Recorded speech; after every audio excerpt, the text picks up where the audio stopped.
Léa, si vous vouliez bien procéder maintenant à la lecture de votre lettre que vous adressez aux rêves dans vos nuits très courtes. Bien sûr. Cher rêve, je vous écris, même si pour sortir cette lettre, j'ai dû faire face à un terrible dilemme, puisque pour bien écrire, il faut beaucoup travailler, alors que pour bien parler des rêves, il faut beaucoup dormir. Mais heureusement, au final, cette lettre aux rêves est un vrai petit bijou. Non, attends, ça c'est ce que j'ai rêvé. Ou alors, je suis encore en plein rêve. Ah ben non, parce que si ça avait été un rêve, il y aurait eu des applaudissements. Et... Alors là, vous mettez le doute, je sais plus. Mais c'est simple, si c'est un rêve, David Abiker va m'embrasser, sinon il va me pincer. Ouais. Aïe.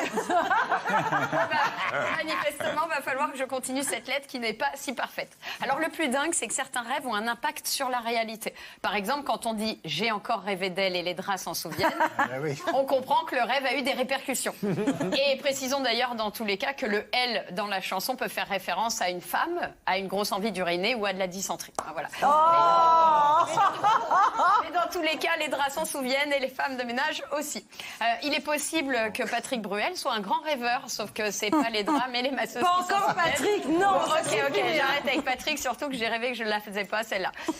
Mais cher rêve, précisons qu'on t'appelle rêve d'actualité quand tu inclus un événement du jour. Exemple, vous allez vous marier et vous rêvez de mariage. Vous avez rendez-vous avec Anne Hidalgo et vous rêvez d'embouteillage. Ou encore, vous pensez à l'intolérance et vous rêvez de Jean-Michel Blanquer interviewé par Éric Zemmour et ils portent tous les deux un voile. Enfin, en général, tout ça est très souvent remplacé par des rêves beaucoup plus terre-à-terre. Par exemple, je rêve de faire du 36 et c'est là qu'on se rend compte que le propre des rêves, c'est de ne pas être réaliste. Voilà. En ce qui concerne votre interprétation, cher rêve, il faut savoir que c'est Sigmund Freud qui a fait la plus grande avancée récente. Freud qui, comme chacun sait, était un génie puisqu'il a le premier inventé que s'allonger sur un canapé, ça pouvait coûter 120 €. Et il a aussi inventé le Pas-de-Calais en théorisant que les enfants avaient envie de coucher avec leurs parents. Voilà. En revanche, il est parfois extrêmement difficile d'interpréter. Il est parfois extrêmement difficile d'interpréter un rêve. Par exemple, il y a quelques jours, j'ai rêvé que j'étais chez moi, mais en fait, c'était chez mes grands-parents. Sauf que la porte de la salle de bain était en purée de pois chiches et donnait sur un court de tennis de table pour nains ambidextres. Et je ne pouvais pas y rentrer à cause des chiens à tête de poisson avec la voix d'Anne Hidalgo, qui me rattrapait parce que j'avançais au ralenti à cause de mes dents qui s'envolaient comme des corbeaux. Et c'était d'ailleurs surprenant d'entendre David Abiker parler allemand.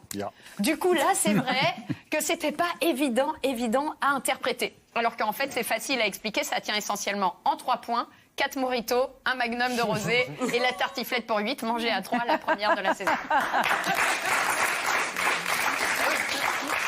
Il n'en reste pas moins que pour Freud, le rêve serait le 3e état du cerveau après la veille et le sommeil. Le rêve serait donc une activité cérébrale à part entière. Pas étonnant du coup que je sois crevée en me réveillant le matin.